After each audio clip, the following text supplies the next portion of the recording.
To tell you why you need to sell more than. So it doesn't matter whether you're a farm business owner or not, even though, as you know, those of you following me, you do know that my primary target audience are farm business owners. But I'm talking generally to anybody in business. Why you need to sell more than products or even services. You see, you want to make money. That's why you're in business. There is nobody that goes into business without a desire to make money. Now, whether or not you want to become a multi-millionaire, or whether you just want to be able to meet your needs or the needs of family, or put food on the table or whatever, that's a different issue. The most important thing is that you want to make money. That's why you put a price on what you sell. But the thing is, people tend to be fixated on doing the thing, the actual activity that their business is about. So, for instance, the person who is a carpenter or a woodwork specialist just focuses on producing all kinds of masterpieces. The lady who is a caterer just focuses on producing meals. What I try to tell people all the time is, we are not. You see, the old world has evolved into a completely new world where we need to go a step higher, probably many levels higher in terms of what you sell, and begin to offer more value to people that are buying from you. So, for instance, the person that is catering can just say, okay, in addition to selling food, which is what people are buying from me, what else can I do for people? You begin to look for whatever you can add to what you are doing that will make your solution that you are providing better in terms of the value it delivers to the people that are buying from you. That will make them feel a need to even come more often to you than they will go elsewhere. So whatever it is that will complement what you are doing for those people that are buying from you, you add it to your arsenal. But let's take it even a step further. I'm not talking about something physical, because the more you do something on the physical plane, that the more work you are most likely going to have to do. So for the caterer, for instance, who chooses to add maybe provision of drinks to what she's doing. So what her expertise is in making food, right?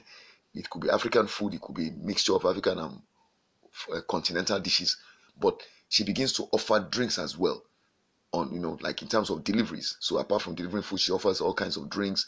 It could be custom drinks or whatever. That creates an extra layer of work in terms of what you have to do to deliver to clients, and you have to wait in terms of the benefits to your brand, how much extra work you have to do, how much cost that overhead that will incur, and all that. I'm talking more about things that are on the intangible plane. Things are on the digital level. That's really where I'm going with this.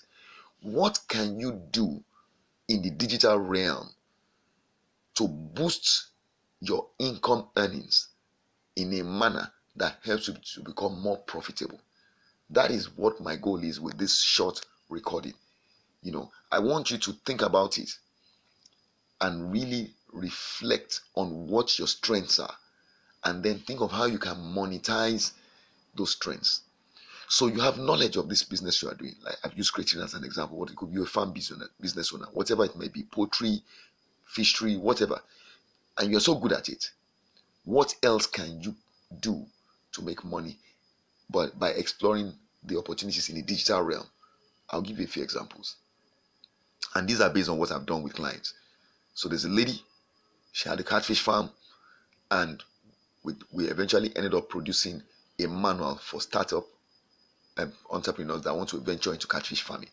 So it was a kind of catfish farm business startup manual. We did the manual. It covers literally every area you have to venture into, right down from hatching, construction of the facility, production of fingerlings, blah blah blah, right down to harvesting, marketing, what have you. Now, we put that all up into a manual, an information product, and then we put it up in an online store. Remember what I said, you're looking at the digital realm. Whatever you can do that doesn't require maybe much extra physical work. So everything I've just described now was done digitally, electronically. And then at a point she asked me for a PDF copy, which I sent to her. Today, that becomes an asset that she can use to leverage to make more sales in a variety of ways. Example, she has people that are coming to her farm, right? Some of them are buyers, some of them are also prospective farmers. Some people will come to your farm because they are looking at it. They may not tell you They come and move around, they buy and do it, but they're also checking you out because probably they're trying to draw up a business plan. And they might not be keen on engaging you as a consultant. They might not even think that they need to. They'll think that if they visit the farm and run through the farm, they'll get all they need to go and do the write-up. They might even talk to some of your employees and get information through them. The point I'm making is, if you are smart, what you will do is, you know there's a possibility that somebody wants to start a farm. If somebody that's not thinking of it may get the idea from you, if you put up information that says, we also offer startup consultancy for prospective catfish farm business owners, suddenly they look at you in a different way. They're not just thinking of you in terms of buying catfish. They are thinking also in terms of you in terms of starting a catfish business. Oh, it might not be them. It might be somebody they know who wants to start a catfish farm business and is looking for a good consultant to engage. And there's the textbook consultants with all sorts of websites on the internet, and he's looking at that. Then you say, oh, don't go that route. We know somebody, we always buy from his farm or her farm. She actually has started a consultancy business now where she helps people, provides training, and even has a manual she sells that tells you everything you need to know. She has photos, she has videos, and because the farm is real, you actually get to work with her through the farm to learn what you need to do to start up. You see how it works now. Suddenly you've created another channel for business opportunities to come to you. This time, this channel, even when your farm has no products whatsoever to sell, you can still make money. This is the key, because even when your farm is down, let's say you are doing maintenance, you are rebuilding your ponds, you are patching up holes in you are fixing some pens, there was a disease outbreak, you had to sell off your boss to clean up the farm and fumigate, and so at that point in time, no money is coming in on the farm. That doesn't, from the products, that doesn't mean that no money will come into the farm business at all. Because if you have this kind of extra layer in the digital realm, it means that you can continue making money. Why? Everybody knows you are an established brand. They know you are competent in your area. So you are doing some things, or maybe the cycle of production right now, you have a new batch of birds in, they're not yet ready to start producing eggs, so you're not selling right now. It doesn't mean you won't be making money. Somebody can still want to start a farm business. You can even run a seminar and sell your manuals to all the attendees. You can put that manual in an online store or online, have a blog post and write about your farm business activities on a regular basis, and invite them to come and buy make it a call to action that they should come and buy your manual. So there are so many ways you can make money if you choose to monetize your expertise. I've just given you an example and I've just tried to break it down to its elements, but there are so many other ways you can do this.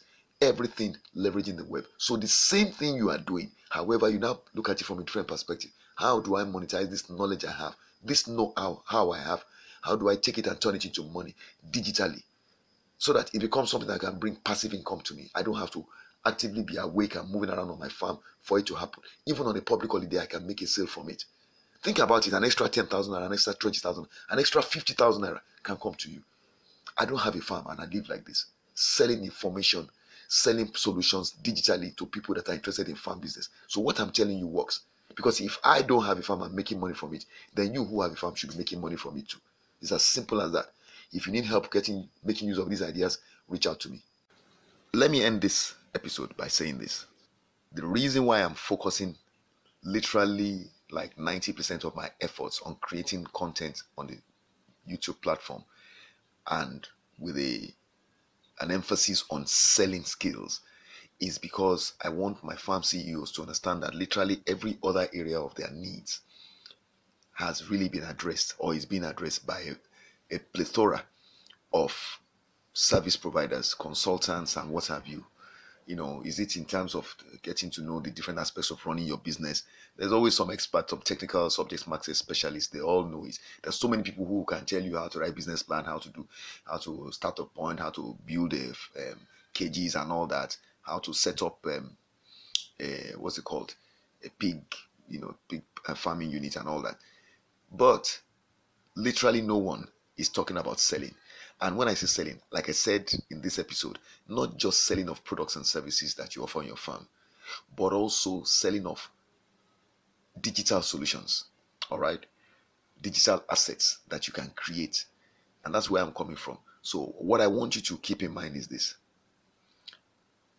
You need to make sure that you give yourself as many opportunities to be financially profitable as possible.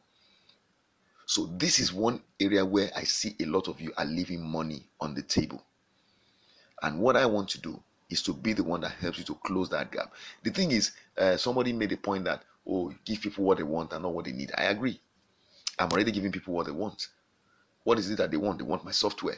They want all this other best practice stuff I have. So I'm literally giving it away now to anybody who will listen to me with regard to what I'm saying about selling. So if you decide to come on board with learning from me how to sell more by creating solutions on a digital plane, you literally get all those other things you want from me, more or less free. Why? Because those things cost me nothing. I keep saying it, they're digital. In fact, that's proof of the fact that you should pay attention to what I'm telling you. You want to make money. I don't know any of you who will get somebody donating money to him now, saying, I dash you 50 naira, 50k, 100k, 1 million. I give you a grant of 1 million. You say, no, I don't want that. I want to make my money through my farm. So the truth is, you are running your farm business because you want to make money. What I'm offering you is an opportunity to make more money from your farm without necessarily having to farm more. I don't see how that can be a bad thing. But the thing is, maybe you don't see it. So my goal is to identify those among you who are willing to see what I'm saying and willing to take that step to go to that extra level of performance output and begin to achieve at a higher level. Because the minute you do that, what happens is then you have more money coming in that you can use to improve yourself on the physical plane with regard to what you do on your farm. It doesn't matter what area of business you are into as a farm business owner or indeed any other business owner. The minute you are earning money digitally, you are giving yourself money at less cost, less time, and less effort to do more things on the physical plane with. It's like somebody injecting money to you as maybe a shareholder coming on board and giving you some extra funds. Then that expansion you wanted to do, you can do it because you've sold some digital solutions. So the more you engage in deployment of digital resources to make money, the more opportunity you give to yourself to expand your business on the physical plane. So that can only help you. It can't hurt you. You have much more to gain than to lose by doing. You have nothing to lose actually by doing what I'm asking you to do. So for those of you who are willing to follow me in this journey to this new line of achievement, I welcome you. Those of you who are not willing, well, you're going to find out that 95% of my content will remain digital, will remain on the YouTube platform for the most part. The era in which I just wrote articles, I'm deliberately letting that go. It doesn't mean I'm not going to write it, but not in the same way, right? And because of the way I've set up my brand, I really am not looking for, how do I put it now, people to read my content only. I'm actually practicing what I'm preaching, so I'm going to be leveraging all the platforms. And right now, I believe strongly that creating this digital platform, this YouTube content is the key for me. And it's not just along the lines of what's it called, marketing, web marketing alone. Also on other subjects, as you know, that I'm passionate about, such as best practice parenting, domestic violence advocacy, and stuff like that. But believe me, if there's one that's on the front burner right now, and the one that I put a priority on, it's web marketing. So, and that's my focus. I hope that you will see the reason why you need to actually add this to what you're doing and begin to reap the rewards that are due to you. If you really want to succeed for the long term in any area of business you are engaged in, you need to embrace web marketing. All right? I look forward to having you with me.